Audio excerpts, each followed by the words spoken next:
qu'est-ce qui fait qu'on est nous et pas juste un tas de cailloux? Est-ce que c'est simplement qu'on bouge, qu'on mange, ce genre de choses?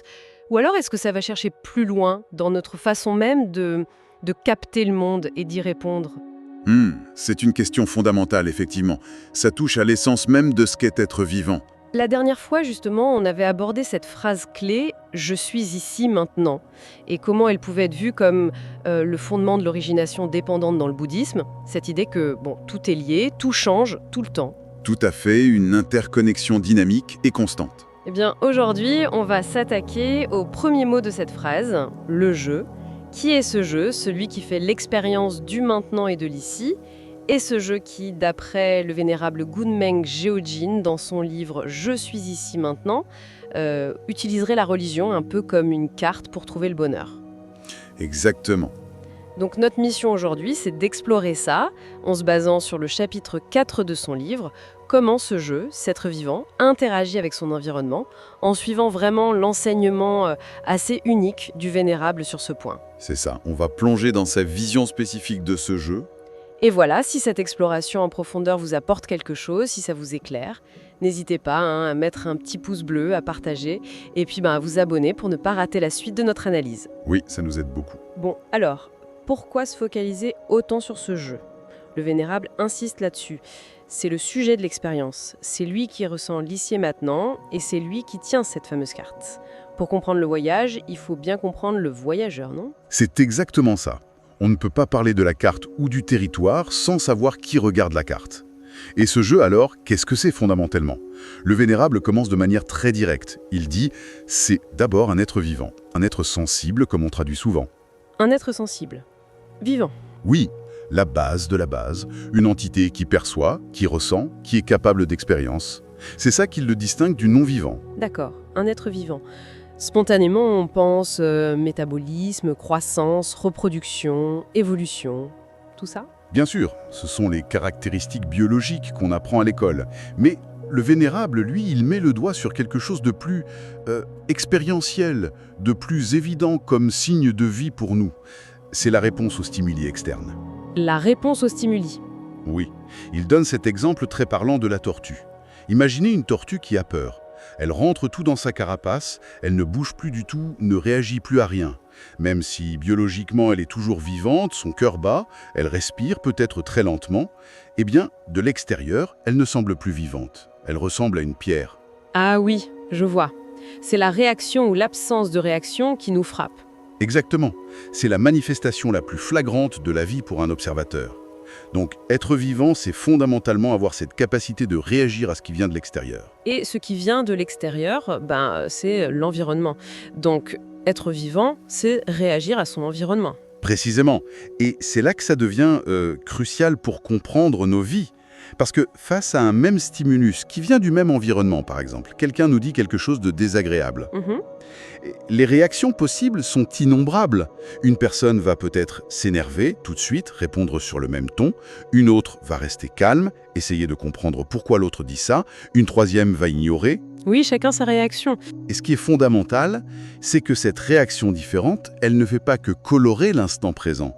Elle transforme activement l'environnement. La relation avec la personne change. Et si on répète ce type de réaction, c'est toute notre vie, tout notre environnement relationnel qui prend une direction différente. C'est là, dit le vénérable, que réside la raison pour laquelle nous avons tous des vies si différentes, même en partant parfois de conditions similaires. D'accord. La réaction façonne la réalité vécue. Mais alors, la grande question c'est pourquoi ces réactions sont-elles si différentes? Pourquoi, face à la même parole, on ne réagit pas tous pareil? Et voilà, on arrive au cœur du sujet. Pour répondre à ça, le bouddhisme, et en particulier l'enseignement que rapporte le vénérable ici, propose des modèles très détaillés pour expliquer comment un être vivant reçoit l'information extérieure, le stimulus, et comment il la traite pour produire une réaction. C'est là qu'interviennent ces termes un peu techniques. Oui, c'est ça. Pour comprendre le jeu, en tant que sujet qui réagit, il faut analyser ces mécanismes. Le vénérable s'appuie principalement sur 3 cadres d'analyse traditionnels, mais avec son interprétation propre. Les 12 bases, qu'on appelle aussi les ayatanas, les 18 domaines, les dhatus, et les 5 agrégats, les skandhas. 12 bases, 18 domaines, 5 agrégats. D'accord. C'est en explorant ça qu'on va comprendre le fonctionnement de ce jeu C'est l'idée. Analyser le jeu, c'est analyser ses processus de perception et de réaction. Commençons par les 12 bases, si vous voulez bien. Allons-y. Les 12 bases, Ayatana, qu'est-ce que c'est exactement? Des sortes de portes d'entrée? C'est une bonne image, oui. 12 portes ou sphères d'interaction pour l'expérience. On les divise en 2 groupes, 6 bases dites internes et 6 bases dites externes. Alors, les 6 internes, j'imagine que ce sont nos sens. L'œil, l'oreille. Exactement. L'œil pour la vue, l'oreille pour le ouïe, le nez pour l'odorat, la langue pour le goût, le corps pour le toucher. Et attention, il y a une 6e faculté interne, l'esprit ou le mental. En sanskrit, on dit manas. Ce n'est pas juste le cerveau, c'est la faculté mentale qui est capable d'appréhender les objets mentaux. D'accord. L'œil, l'oreille, le nez, la langue, le corps et le mental. 6 facultés internes. Et les 6 externes, ce sont leurs objets respectifs. C'est ça. En face de l'œil, il y a les formes et les couleurs. En face de l'oreille, les sons. En face du nez, les odeurs. En face de la langue, les goûts. En face du corps, les sensations tactiles, le dur, le mou, le chaud, le froid, etc. Et en face du mental, manas, il y a les objets mentaux. Les objets mentaux, c'est-à-dire les pensées, les idées. Oui, les pensées, les concepts, les souvenirs, les émotions, tout ce qui peut être pensé. En sanskrit, on les appelle les dharmas, dans ce contexte précis. Ne pas confondre avec le dharma au sens de l'enseignement du Bouddha. Ici, dharma signifie phénomène ou objet mental. D'accord, donc on a 6 paires. Œil, forme, oreille, son, nez, odeur, langue, goût, corps, tangible, mental, objets mentaux. 12 bases en tout. Et comment ça fonctionne selon ce modèle? Alors, selon l'interprétation qu'en donne le Vénérable, en suivant une certaine logique bouddhique, le processus de base est le suivant. Il y a d'abord rencontre entre une base interne, par exemple l'œil, et une base externe correspondante, une forme. Cette rencontre, ce contact, génère quelque chose, un objet mental, un dharma. Attendez, la rencontre œil-forme génère une pensée. Une sorte d'empreinte mentale, oui. Une information brute qui est de nature mentale. Et c'est cet objet mental, dharma, qui est ensuite appréhendé, reconnu par la 6e base interne, le mental, manas. C'est le manas qui lit ou comprend ce dharma généré par l'interaction œil-forme. Et idem pour les autres sens. D'accord. Le sens rencontre son objet, ça crée une donnée mentale, et le mental la reconnaît. C'est le schéma des 12 bases. Ça paraît assez simple, mais alors pourquoi avoir besoin des 18 domaines d'atouts? Qu'est-ce qu'ils apportent de plus? Ils viennent affiner ce modèle, et surtout, corriger une ambiguïté potentielle. D'atu veut dire élément, domaine, composante fondamentale. Il y en a 18. Et quelle est cette ambiguïté dans les 12 bases? Le modèle des 12 bases tel qu'on vient de le décrire pourrait laisser penser que la simple coprésence d'un organe sensoriel, œil, et de son objet, forme, suffirait à automatiquement générer l'objet mental dharma, et donc une perception. Même si on n'y prête absolument aucune attention, même s'il n'y a pas de conscience présente. Ah, je vois. Comme si mon œil voyait la tasse sur la table, même si je suis complètement absorbée par autre chose et que je n'en ai aucune conscience. Exactement. C'est comme si la rencontre physique suffisait. Les 18 domaines viennent préciser que non, ce n'est pas suffisant. Pour qu'il y ait une perception effective, un 3e élément est indispensable à chaque niveau sensoriel, la conscience correspondante. En sanskrit, vijnana. La conscience. Oui. Donc, on reprend nos 6 bases internes, œil, oreille, etc., et nos 6 bases externes, forme, son, etc. Ça fait déjà 12 domaines. Et on ajoute 6 types de conscience sensorielle. La conscience visuelle, qui naît en dépendance de l'œil et des formes, la conscience auditive, oreille, son, la conscience olfactive, nez, odeur, la conscience gustative, langue, goût, la conscience tactile, corps et tangible, et une 6e conscience, la conscience mentale, mano vijnana. 6 consciences en plus.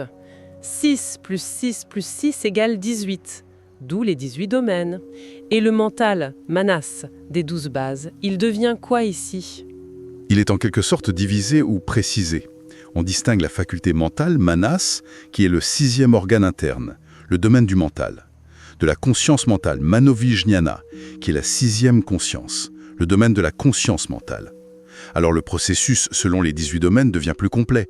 Il faut la réunion de 3 choses pour qu'il y ait perception. Prenons la vue. L'œil, domaine de l'œil, plus une forme, domaine de la forme, plus la conscience visuelle, domaine de la conscience visuelle. Le trio est nécessaire. C'est la conjonction de ces trois domaines qui constituent ce qu'on appelle le contact, sparsha. C'est seulement à partir de ce contact à trois éléments qu'émerge l'expérience subjective. Et de ce contact, ensuite, naît la sensation, agréable, désagréable, neutre, la perception, reconnaissance, etc. Et l'information traitée mentalement, l'objet mental dharma, qui a aussi son propre domaine, le domaine des dharmas, est ensuite appréhendé par la faculté mentale, manas, domaine du mental, et reconnu par la conscience mentale, manovidyana, domaine de la conscience mentale. Donc, la conscience n'est pas juste un résultat final, elle est co-présente dès le début de chaque acte perceptif. Sans conscience visuelle active, l'œil et la forme peuvent être là, mais il n'y a pas de voir au sens d'une expérience vécue. C'est exactement ça. La conscience est la condition nécessaire pour que l'interaction sens-objet devienne une expérience subjective. Ça souligne vraiment le caractère actif et indispensable de la conscience dans tout le processus. Sans elle, pas de contact, pas de perception. C'est beaucoup plus clair comme ça. La conscience est vraiment au cœur du processus. Bon, et maintenant, troisième modèle, les 5 agrégats, les skandhas. Qu'est-ce que ça apporte encore de différent? Est-ce que ça redit la même chose autrement? Ça offre une perspective différente, oui, mais complémentaire. Skandha signifie ama, ta, agrégat, accumulation. Ce modèle décrit les composants fluctuants qui constituent notre expérience subjective du moi et du monde à chaque instant. L'idée centrale est que notre sentiment d'être une personne stable et unifiée est une construction basée sur l'assemblage temporaire de ces 5 agrégats, mais qu'aucun d'eux ni leur combinaison ne constitue un soi permanent et indépendant. D'accord. Une autre façon de décomposer l'expérience du jeu. Quels sont ces 5 ta ou ama? Alors, le premier, c'est la forme ou la matière. En sanskrit, rupa. Et là, attention, le vénérable suit une interprétation qui peut surprendre. Pour lui, cet agrégat de la forme englobe à la fois les 6 facultés sensorielles internes, œil, oreille, nez, langue, corps, et même le manas en tant que support, et les 6 types d'objets externes correspondants, forme, son, odeur, goût, tangible, et même les dharmas en tant qu'objet pour le manas.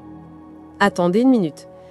La forme, la matière, ça inclut l'œil et la couleur vue, ça inclut l'oreille et le son entendu. C'est très différent de notre conception habituelle de la matière, comme quelque chose d'objectif là dehors. Tout à fait. C'est une vision profondément relationnelle de la matière. Dans cette perspective, la matière, rupa, n'est pas pensée comme une substance ultime existant indépendamment de la perception. Elle est la potentialité et l'actualisation de la relation entre un organe sensoriel et son champ d'objet. La matière n'existe, en quelque sorte, que dans cette interaction. L'œil et la forme, l'oreille et le son sont codépendants et constituent ensemble cet agrégat de rupa. Donc, la matière elle-même est vue comme un processus relationnel et interdépendant, pas comme des briques de Lego fixes. C'est ça. Cela ouvre une perspective où la matière n'est pas statique, mais émerge et se dissout potentiellement à chaque instant dans cette relation sujet-objet. C'est une conception très dynamique. Fascinant. Et les 4 autres agrégats? Le deuxième, c'est la sensation, vedana. Dès qu'il y a contact, selon le modèle des 18 domaines, sens plus objet plus conscience, une tonalité affective apparaît immédiatement. C'est vedana. Elle peut être agréable, plaisante, désagréable, douloureuse ou neutre, ni plaisante ni douloureuse. C'est la première réaction affective brute à l'expérience. D'accord. Contact, sensation, plaisir, douleur ou neutre. Troisièmement vient la perception ou l'identification, samjina. C'est la faculté qui reconnaît, identifie et nomme l'objet de l'expérience. Quand on voit une forme rouge et ronde, samjina dit « c'est une pomme ». Quand on entend un bruit fort, samjina dit « c'est un camion ». Quand on ressent une pensée, samjina l'étiquette « ah, c'est de l'inquiétude ». C'est la fonction de conceptualisation et d'étiquetage. L'étiquette mentale qu'on colle sur l'expérience brute. Exactement. Le 4e agrégat est crucial et très vaste.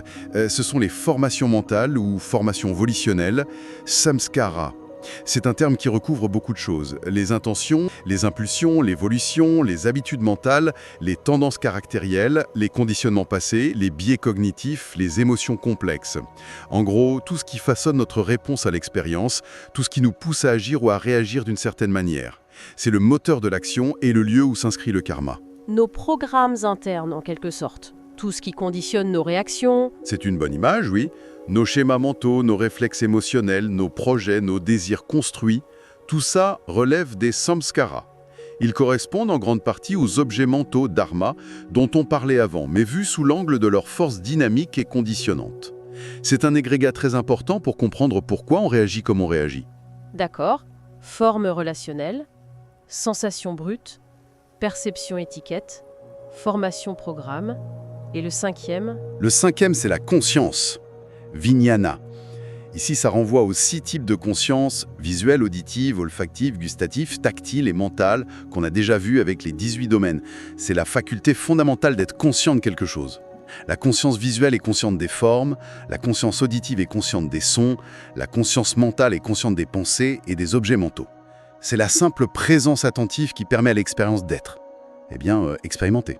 Donc, pour résumer les 5 agrégats, on a la base matérielle et relationnelle, rupa, la coloration affective immédiate, vedana, l'identification étiquetage, sangya, les moteurs internes de réaction, samskara, et la lumière de la conscience qui révèle tout ça, vijnana. Et c'est l'assemblage dynamique de ces 5 agrégats qui constitue notre expérience du jeu à chaque instant. C'est exactement ça. Le jeu n'est pas une entité fixe quelque part derrière tout ça. Le jeu est ce processus complexe et interdépendant, ce flux constant d'agrégats qui apparaissent et disparaissent en fonction des conditions. Voilà ce que nous disent ces analyses bouddhistes, selon l'interprétation rapportée. Comprendre ça, ça aide effectivement à voir que notre réaction à un stimulus n'est pas simple. Elle implique tous ces niveaux. Mais le vénérable, il ne s'arrête pas là.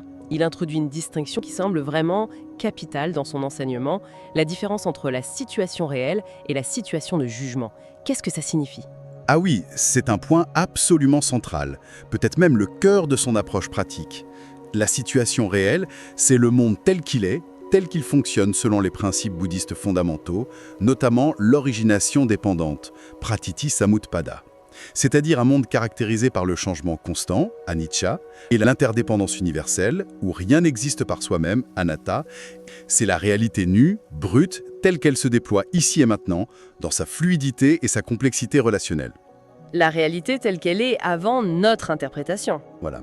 Et la situation de jugement, c'est la version de cette réalité que notre esprit construit après l'avoir perçue et surtout analysée, interprétée, évaluée, jugée. Pour pouvoir naviguer dans le monde, prendre des décisions, communiquer, notre esprit ne peut pas se contenter du flux brut de la situation réelle. Il a besoin de simplifier, de catégoriser, de donner du sens.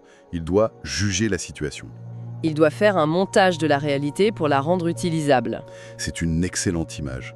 Il sélectionne, il coupe, il fige, il assemble pour créer une représentation mentale stable et cohérente. La situation de jugement.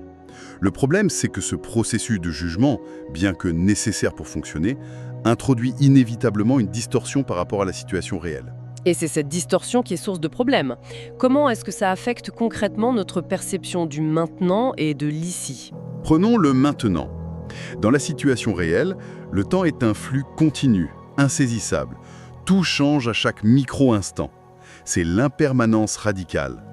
Mais notre esprit, pour comprendre ce qui se passe, pour former un concept ou planifier une action, a besoin de points de repère fixes. Que fait-il alors ? Il fige mentalement le flux. Il crée des instantanés, des moments discrets. Comme des images fixes extraites d'un film. Exactement. Le vénérable utilise l'exemple de l'ampoule électrique. En réalité, le courant alternatif la fait scintiller des dizaines de fois par seconde. Mais notre système perceptif et notre esprit lisent tout ça et nous percevons une lumière stable et continue. On crée de la permanence là où il n'y a que changement rapide. C'est ça, passer à la situation de jugement pour le maintenant. On transforme le processus continu que le vénérable visualise joliment comme un flux en forme de cœur, où le futur arrive, devient présent, puis s'éloigne dans le passé en boucle, en une ligne droite conceptuelle. Passé, présent, fixe, futur. Une série de points isolés. On transforme le processus vivant en une carte temporelle statique pour pouvoir s'y retrouver. Malin, mais faux par rapport à la réalité réelle. Et pour ici, pour l'espace, comment ça marche? C'est un processus similaire de transformation, mais dans la dimension spatiale ou relationnelle. Dans la situation réelle, ici est définie par l'interdépendance. Mon existence, je, n'a de sens que par rapport à tout ce qui n'est pas moi, non-je. Tout est interconnecté, rien n'existe de manière isolée. C'est le principe de non-soi, anatta. Mais là encore, pour analyser une situation, pour décider qui fait quoi, qui est responsable, pour établir des limites et agir, notre esprit a besoin de séparer, de découper la trame relationnelle. Il faut bien distinguer les acteurs, les objets. Voilà. L'esprit crée des entités conceptuellement distinctes et indépendantes, là où, dans la réalité réelle, il n'y a qu'un réseau de relations interdépendantes. L'exemple donné par le Vénérable est celui d'une employée de banque qui fait face à un client très en colère à cause d'une erreur commise par la banque. Oui. Dans la situation réelle, l'ici de l'employé, c'est moi, en tant que représentante de la banque, dans cette relation tendue avec ce client mécontent à cause d'une erreur de l'institution. C'est complexe, c'est relationnel. Mais si elle passe en situation de jugement, elle peut très facilement couper ses liens et se percevoir comme moi, l'individu X, qui suis une employée correcte et travailleuse et qui subit injustement l'agression de ce client déraisonnable. Elle s'isole mentalement de la banque, l'erreur n'est pas sa faute directe, et du client, il est l'autre, l'agresseur.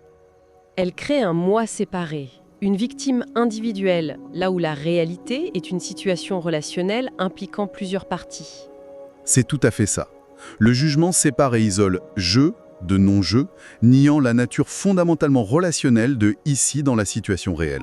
On crée des frontières conceptuelles rigides là où il n'y a que des interactions fluides. Donc, en résumé, pour pouvoir penser, juger, donner du sens, agir de façon organisée, notre esprit prend la réalité réelle, changeante et relationnelle, et la transforme en une situation de jugement figée et séparée.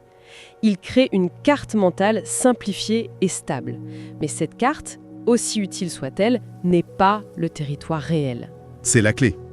Et c'est précisément parce que nous vivons la plupart du temps dans cette situation de jugement, en prenant la carte pour le territoire, en oubliant la nature fluide et interconnectée de la situation réelle, que nous développons des attachements erronés, des aversions, des frustrations, et donc de la souffrance, du cas. C'est cette méconnaissance fondamentale qui est au cœur du problème. Et pour montrer comment ce passage de la situation réelle à la situation de jugement mène inéluctablement à la souffrance, le Vénérable nous renvoie au mécanisme classique de l'origination dépendante, n'est-ce pas? Oui, c'est le modèle qui décrit la chaîne causale de la souffrance, comment chaque maillon en entraîne un autre. Et comme le font souvent certains enseignements, pour bien en saisir la logique, il est très éclairant de les parcourir en sens inverse, en partant de la souffrance manifeste pour remonter jusqu'à sa cause racine. C'est ce que propose le texte ici. D'accord, alors remontons la chaîne en partant de la fin? Le point de départ, c'est la souffrance évidente, ce qu'on veut tous éviter, de vieillissement et la mort. Jara Marana. Ça inclut non seulement la décrépitude physique et la mort elle-même, mais aussi tout le cortège de souffrances qui l'accompagne. La maladie, le chagrin, la lamentation, la douleur physique et mentale, l'angoisse, le désespoir. Toute cette insatisfaction fondamentale liée à notre condition d'être périssable. La question est, pourquoi subissons-nous tout cela? Oui, pourquoi? À cause de la naissance, Jati. C'est parce que nous sommes nés dans ce monde conditionné, dans ce cycle d'existence, samsara, que nous sommes inévitablement sujets au vieillissement, à la maladie et à la mort. Si on n'était pas né, on n'aurait pas à mourir. Mais alors, pourquoi cette naissance? Pourquoi renaissons-nous sans cesse dans ce cycle? Bonne question. À cause du devenir ou de l'existence karmique. Bhava. Bhava désigne le processus dynamique du karma, l'élan vital conditionné par nos actions passées, mentales, verbales, physiques et présentes. Ce sont ces actions intentionnelles qui créent le potentiel et les conditions pour une existence future, pour une renaissance. C'est le moteur qui nous propulse d'une vie à l'autre ou d'un état d'être à un autre. Mais qu'est-ce qui alimente ce moteur du devenir? Qu'est-ce qui fait qu'on continue à créer du karma? C'est l'attachement ou la saisie, ou padana. Parce que nous nous agrippons, nous nous accrochons mentalement aux expériences et aux objets du monde. Il y a 4 types principaux d'attachement décrits. L'attachement au plaisir des sens, l'attachement aux vues fausses et aux opinions, l'attachement aux règles et aux rituels, en pensant qu'ils suffisent pour la libération, et surtout l'attachement à la croyance en un moi substantiel et permanent. Atmavada. C'est cette saisie qui nous lie au cycle. Mais pourquoi s'attache-t-on si désespérément? Oui, d'où vient cette tendance à s'accrocher? Elle vient de la soif ou du désir, Trishna. C'est une soif fondamentale, une pulsion profonde qui nous anime. On distingue classiquement 3 types de soif. La soif des plaisirs sensoriels, recherche constante de sensations agréables, la soif d'existence, le désir de continuer à être, de perdurer et de devenir quelque chose. Et la soif de non-existence, le désir d'anéantissement, de cesser d'être, souvent pour échapper à une souffrance intolérable. Cette soif est comme un feu qui consume. Mais qu'est-ce qui allume cette soif? Qu'est-ce qui la déclenche? 7. C'est la sensation, Vedana. Comme on l'a vu avec les agrégats, dès qu'il y a contact entre nos sens et le monde, une sensation apparaît. Elle est soit agréable, soit désagréable, soit neutre. Et c'est la nature de cette sensation qui déclenche la soif. Si la sensation est agréable, on développe la soif de la faire durer, de la répéter, soif de plaisir. Si elle est désagréable, on développe la soif qu'elle cesse, voire la soif de ne plus exister si la douleur est trop forte. Soif de non-existence. Même les sensations neutres peuvent engendrer une forme subtile de soif ou d'attachement. Mais pourquoi éprouvons-nous ces sensations? D'où viennent-elles? Elles naissent du contact, sparsha. La sensation ne peut apparaître que s'il y a contact entre une faculté sensorielle interne, œil, oreille, etc., un objet externe correspondant forme, son, etc., et la conscience appropriée, visuelle, auditive, etc. C'est cette rencontre des 3 éléments qui crée le contact, et c'est de ce contact que jaillit la sensation. C'est le point d'impact entre nous et le monde. Mais pourquoi ce contact se produit-il constamment? Qu'est-ce qui rend ce contact possible? C'est parce que nous possédons les 6 bases sensorielles, Shadea Tana. Nous sommes équipés de ces 6 portes ou fenêtres sur le monde. Les 5 sens physiques, œil, oreille, nez, langue, corps, et la faculté mentale, manas, capable d'appréhender les objets mentaux. C'est parce que nous avons ces facultés que le contact avec leurs objets respectifs peut avoir lieu. Sans œil, pas de contact visuel. Sans mental, pas de contact avec les pensées. Mais pourquoi possédons-nous ces 6 bases? D'où viennent-elles? Pourquoi cet équipement sensoriel et mental? Elles font partie de ce qu'on appelle le non-et-forme ou le mental matière, Nama Rupa. C'est le terme qui désigne l'organisme psychophysique individualisé, l'être sensible dans sa totalité embryonnaire ou développée. Rupa, forme désigne ici l'aspect matériel, corporel, incluant les 6 bases sensorielles physiques. Nama, non ou mental, désigne l'aspect psychique, non matériel, qui inclut les autres agrégats, sensation, Vedana, perception, Sanjinya, formation mentale, Samskara, et la conscience, Vijnana, qui va animer le tout. C'est l'ensemble corps-esprit qui constitue l'individu. Mais pourquoi cet assemblage psychophysique existe-t-il? Qu'est-ce qu'il fait émerger? Qu'est-ce qui initie cet organisme? C'est la conscience, Vijnana. Ici, Vijnana est compris dans un sens plus spécifique, c'est la conscience discriminante, la conscience germe qui, propulsée par le karma passé, vient s'associer à l'embryon physique ou à la base matérielle au moment de la conception ou juste après.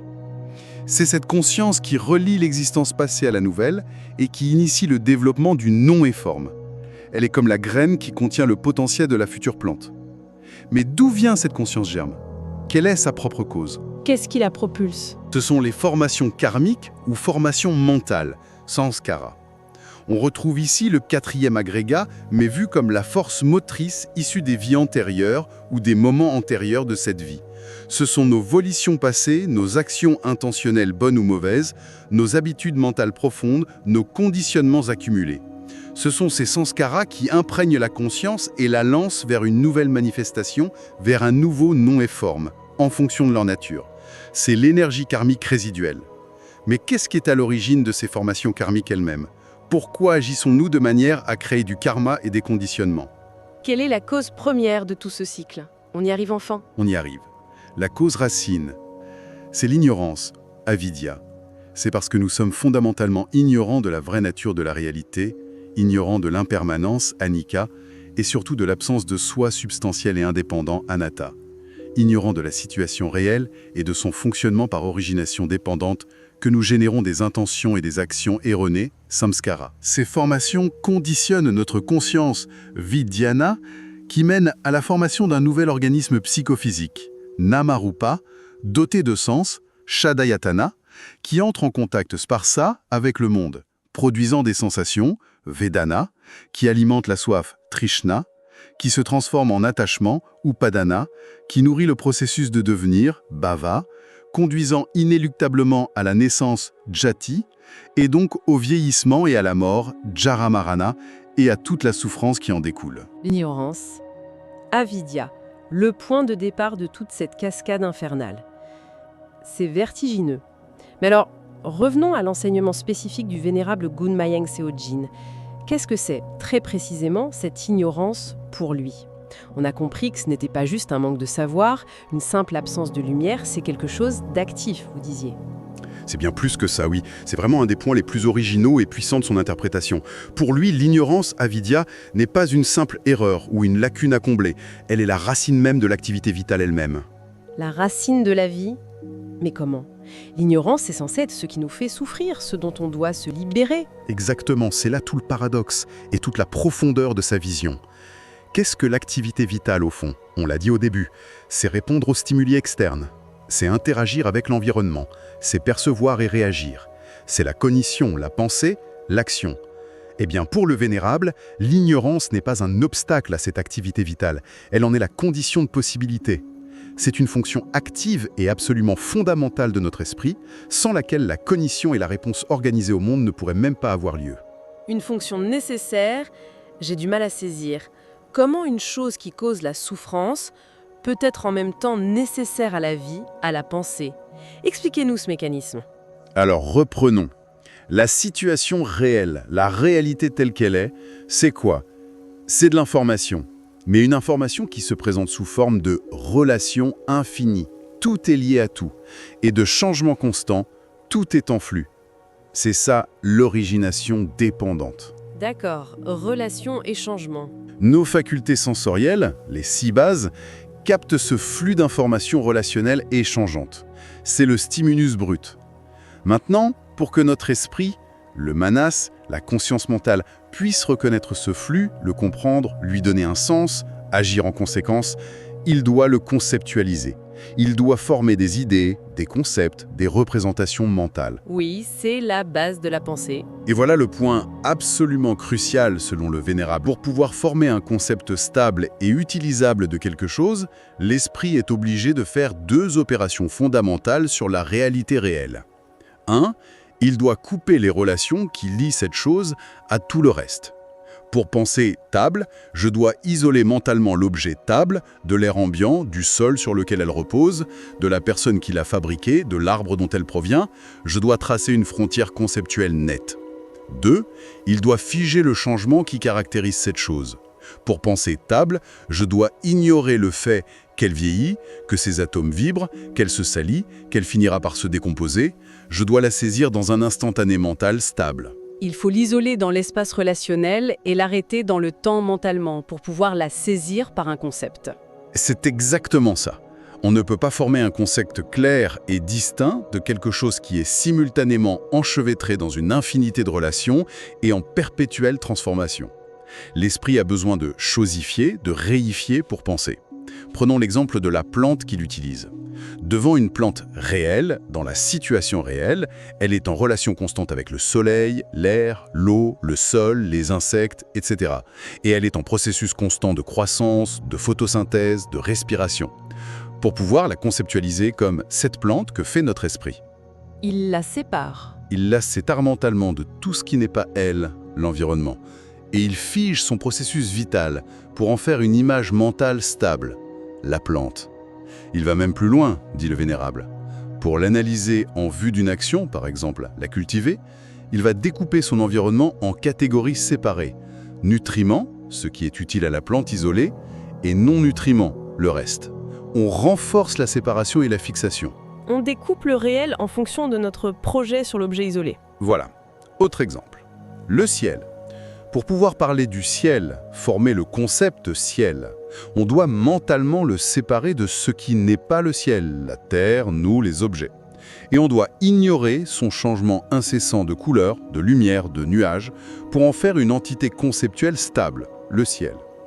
Eh bien, cette disposition fondamentale de l'esprit, cette fonction cognitive inhérente à la pensée qui consiste à systématiquement couper les relations et figer le changement pour pouvoir créer des concepts, analyser, juger et agir, c'est précisément cela que le vénérable Gunmyng Sojin identifie comme étant l'ignorance, avidya.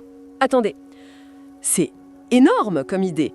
L'ignorance, ce ne serait donc pas une erreur regrettable, un voile qu'il faudrait déchirer, mais l'outil même de notre intelligence, le mécanisme fondamental par lequel on rend le monde pensable en le découpant et en le fixant. C'est exactement sa thèse. L'ignorance dans cette perspective n'est pas un manque, c'est une fonction cognitive active et nécessaire. C'est le logiciel de base de notre esprit pour traiter l'information complexe de la situation réelle. Mais, et c'est là tout le drame, comme la situation réelle est fondamentalement relation et changement, cet acte même de couper et de figer, nécessaire pour penser, distord inévitablement cette réalité réelle. L'outil qui nous permet de voir, de penser le monde, est aussi celui qui nous rend aveugles à sa vraie nature. C'est ça. L'outil de la conceptualisation, l'ignorance, nous masque la fluidité et l'interconnexion profonde du réel au moment même où il nous permet d'en avoir une représentation mentale. C'est l'ignorance en action à chaque instant de pensée. D'où la double conséquence dont vous parliez plus tôt. C'est plus clair maintenant. Oui, ça c'est clair. D'une part, cette ignorance fonctionnelle est la cause première de la souffrance. Parce qu'en vivant dans le monde découpé et figé de la situation de jugement, en prenant nos concepts pour la réalité ultime, nous entrons en conflit avec la nature réelle des choses. Nous nous attachons à ce qui est impermanent. Nous nous croyons séparés alors que nous sommes interdépendants. Nous cherchons une satisfaction durable là où il n'y a que flux et changement. Et ça mène directement aux frustrations, aux conflits, à l'angoisse décrits dans les 12 liens. Logique. Et d'autre part, cette même ignorance fonctionnelle est la racine de la vie et de la cognition. Sans cette capacité fondamentale à découper et à figer, c'est-à-dire sans l'ignorance telle qu'il l'a définie, il n'y aurait pas de conceptualisation possible. Sans concept, pas de reconnaissance du monde, pas de pensée organisée, pas de mémoire structurée, pas de langage, pas de réponse cohérente et adaptée aux stimuli.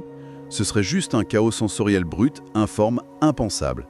L'ignorance est donc ce qui permet à la vie psychique et à l'action intelligente d'émerger. C'est un paradoxe absolument vertigineux.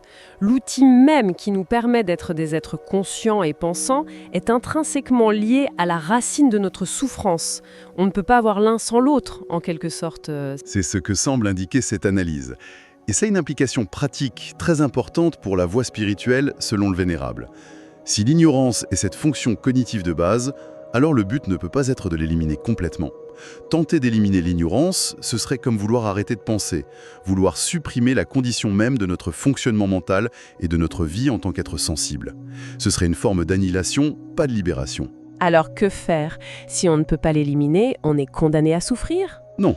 L'objectif, dit-il, n'est pas l'élimination, mais la reconnaissance lucide, la compréhension profonde de ce mécanisme en nous. Il utilise un terme qui signifie quelque chose comme auto-éveil ou prise de conscience par soi-même. Mais l'idée est universelle.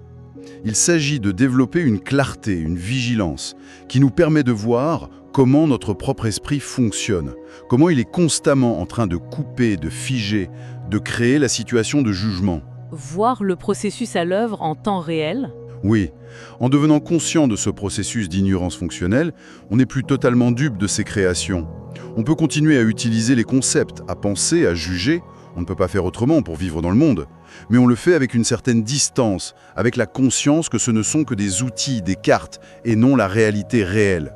On apprend à reconnaître la distorsion au moment où elle se produit. Ne pas chercher à casser le marteau, mais apprendre à voir qu'on est en train de l'utiliser et à ne pas prendre les coups de marteau pour la seule réalité possible. C'est une excellente analogie.